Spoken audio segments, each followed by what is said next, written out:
Hello everyone. I'm gonna make a quick video just kind of showing how I set up my sump here. This is a 20-gallon high tank with two chambers. Chamber number one, which the water comes down here, this drain pipe. Then it has to flow through 3 different sizes of sponges: coarse, medium, and fine. Then it goes through this filtration media, biomedia, and it goes underneath this. If you can see, there's a gap underneath there.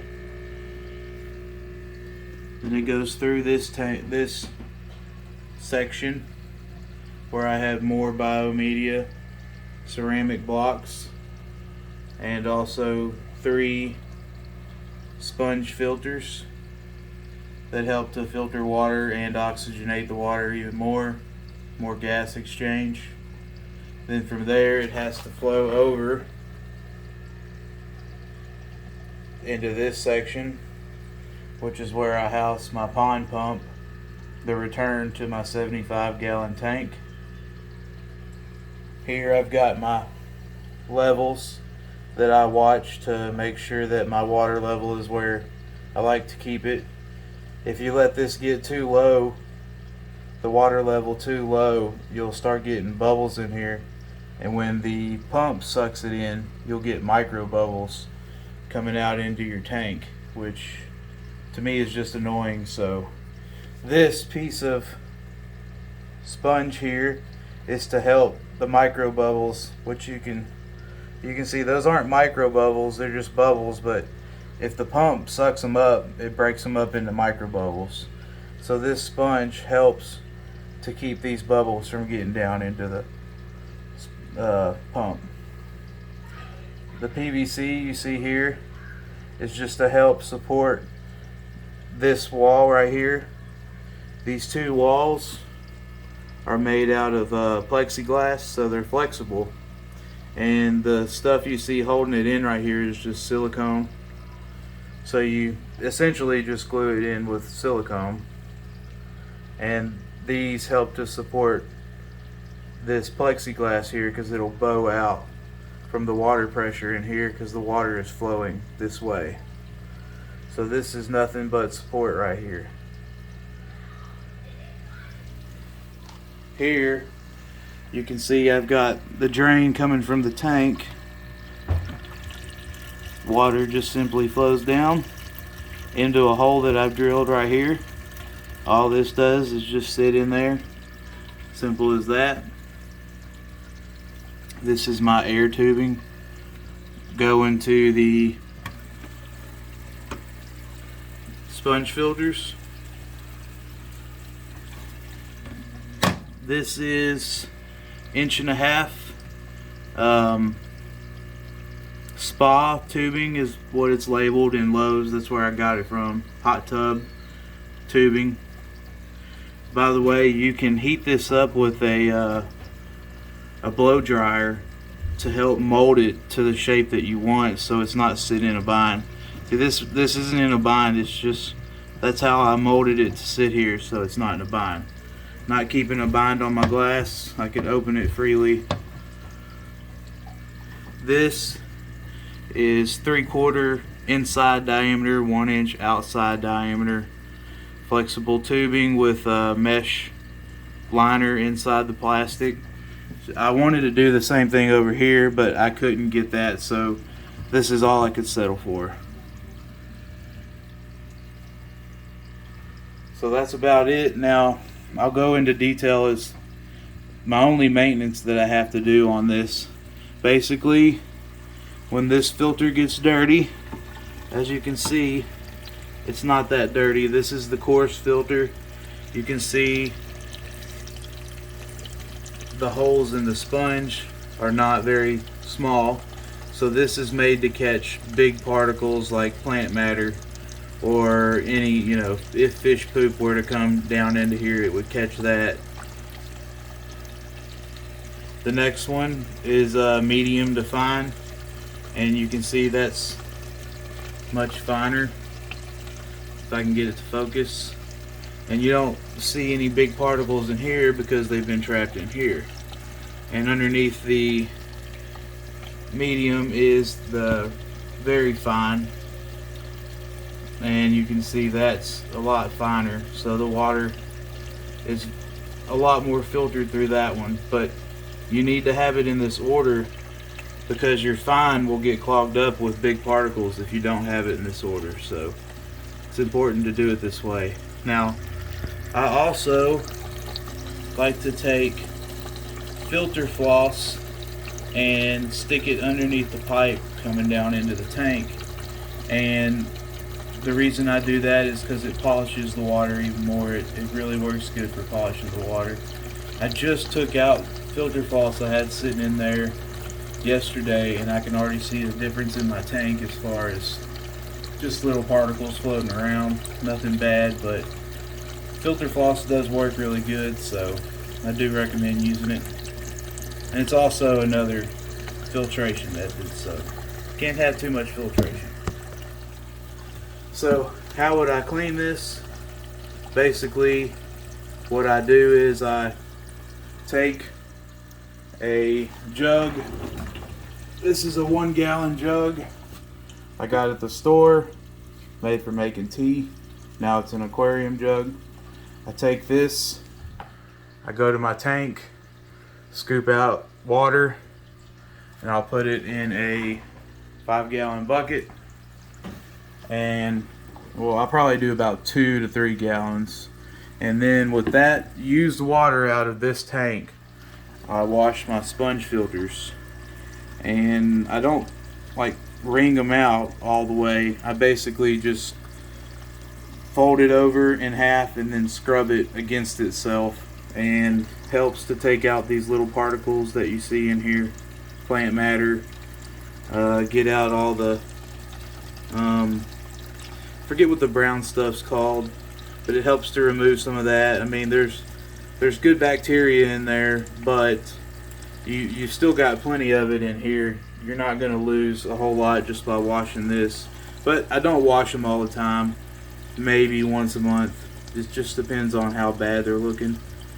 So this one gets washed the most. This one doesn't get washed as much. I basically look for the color to start showing in here when it's time to wash. This one I wash even less. Right now it's probably getting close to needing another wash. You can see some brown coloring on there, but I like to leave them as long as I can, just because that's where a lot of good bacteria are. This stuff you see right here, this is called egg crate. I bought it off Amazon. It just has holes in it. It's made for light fixtures. You can see how the water trickles through it. It doesn't prevent any water from slowing down. This stuff is really good to have. I tried to make my own out of plexiglass by drilling holes. Trust me, in the long run, it's best just to buy this stuff here. It works good. Let's see, what else? That's about it for this. As you can see, it's really simple. Oh, this is a 850 gallon per hour pump. When you size your sump, you want to have at least 5 to 6 times the amount of water that your main tank holds, which is 75 gallons here. So I think it's been a long time since I've done that math, but I think it's like 650 gallons or so in 1 hour.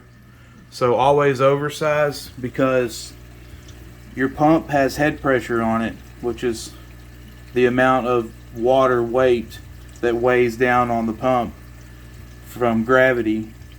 So you're going to lose a little bit of power out of this pump. Now, this pump here actually didn't lose much power with the maybe 4 foot of hose I've got going up there. So I actually installed, this is a ball valve right here, and I can control the flow into my tank 75-gallon tank with this right here. This is valuable to have because without it, sometimes it's just a little too hard, and usually the only time I'll do it wide open is when I do trimming to my plants or vacuuming the tank, the poop out of the tank, and that's just to increase the water flow, to clean the water quicker, because you know you'll have particles floating around in the water. This here is a backflow prevention valve, and it stops the water from coming down this back into the sump here. I'll go ahead and demonstrate that for y'all. Going to unplug my pump, and you'll notice the water is draining down into the sump, and if you notice, it's now over this, so it's not falling down. It was at this line earlier. That's where I like to keep it. That's why I wrote good. See how far it came up? This is my mark, so I know that my backflow prevention valve is not working, but right now you can see it is working. There's no longer water draining into this hole. No water. Water right here, no water. Water cannot go down into my sump any lower than this.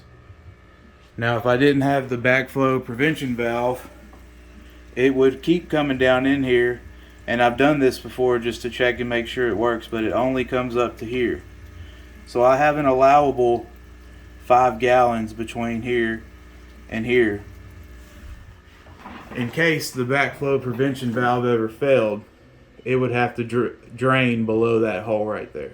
So that's a calculation you need to take into account. That's the only way you can ever be sure your tank will never flood. Now, the only other way the tank would ever flood would be if this were to clog up with the pump running, because the pump would continuously pump water in here. Water would not be able to drain there, and then it would overfill this tank.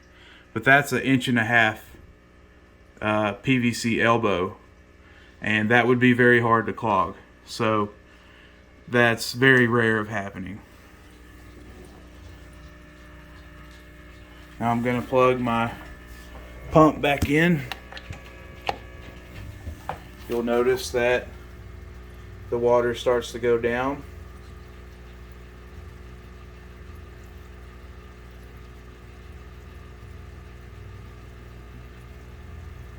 And essentially what this is doing is it's going down here, down this hose, into the tank, the sump, through the filtration, which cleans the water, past the biofiltration here, which converts your ammonia to nitrites, then to nitrates, through here, which has more biological filtration plus chemical filtration. That's biological. Touches all this. Bacteria eat the stuff that you don't want. Then it comes over. Micro bubbles stop here, or bubbles, through the pump, up the hose,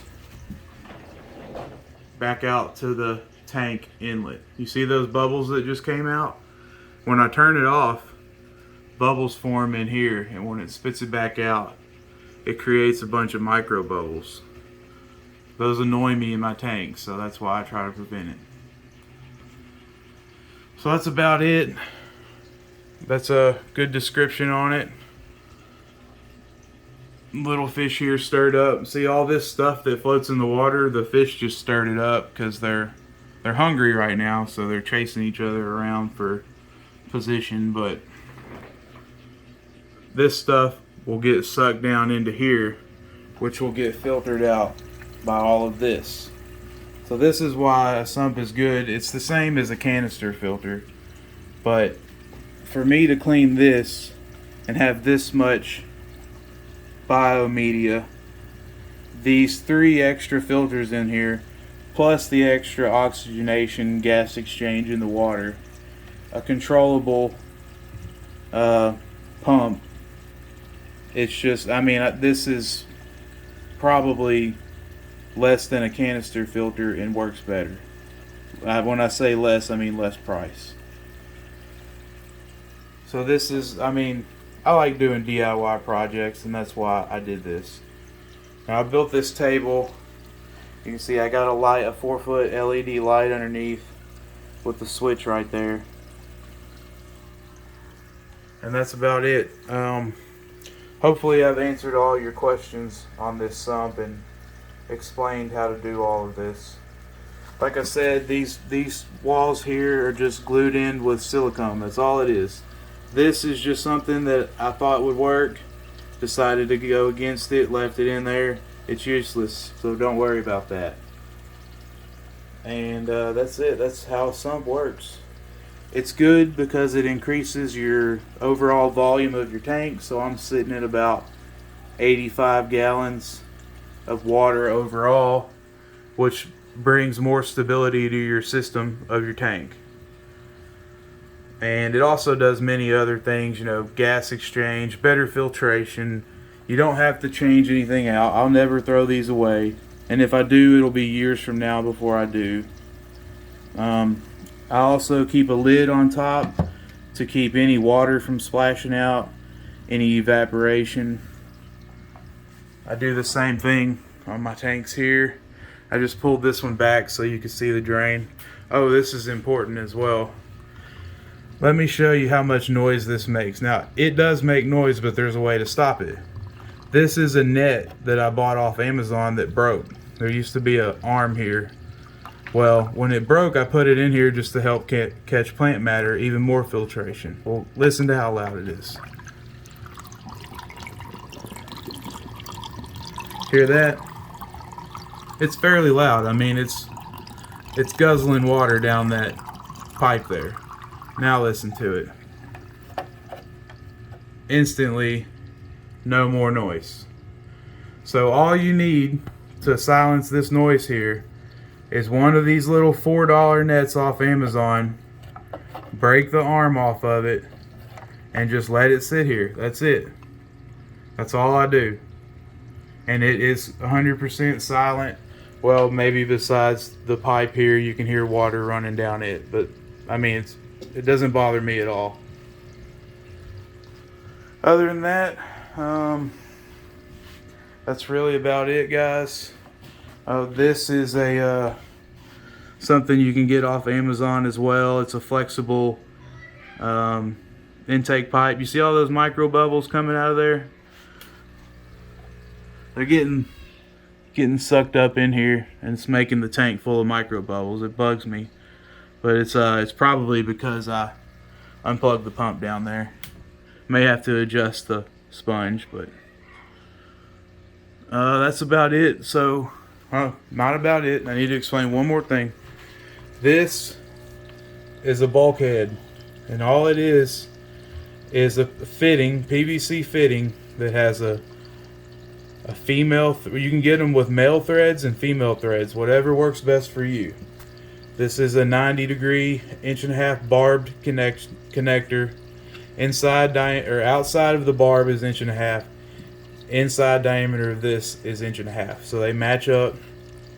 Make sure you put a I forget what these are called. I'm drawing a blank. I'm trying to describe something here. These are thread tape. You want to make sure everything's sealed. I put silicone all around this before I stuck both of these sides together on both sides of this tank. There's silicone underneath here. There's thread tape on the inside of here. This is a 90-degree PVC elbow. That's all that is. It's very simple. Everything can be found at Lowe's. Same thing over here. 1-inch barb, hose, bulkhead, and the fitting that I bought off Amazon. I forget what they're called. These knuckles here just snap together. Sorry for all the algae, but I've got knee-right snails here, and I was hoping that they would clean this, and you can see they've kind of gone through it, but they will not clean the whole thing like they've done everywhere else. So This weekend I'm cleaning this off, but they cleaned everything else in here. All these rocks were brown before I got them, and they've cleaned everything. So highly recommend Nerite Snails if you want to get some really good cleaners. I hope that explains everything for you. Let me know if it doesn't. Here you can see my fish. These are all North American native sunfish. I'll go into them real quick if you want to know. That's a long ear sunfish. This is a blue spotted Florida sunfish.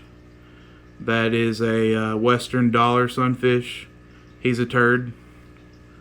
That's another blue spotted. That's another long ear. Let's see, where's my bluegill? That back there is the eastern dollar. Where's Nugget, the bluegill?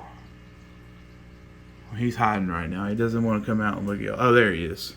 That's my bluegill. He's the biggest fish. I've also got a warmouth in here. There he is. There's my warmouth right there.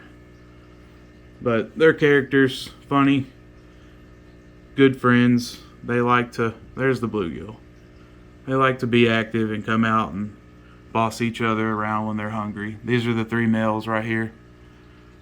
So, that's it, guys. Appreciate you watching. I need to do some tank cleaning this weekend. It's been a couple weeks since I've cleaned. I'll vacuum out the poop here about every 2 weeks. Scrub the glass and do some plant trimming. Trim them down, replant them, make more forest. So sorry it wasn't quick.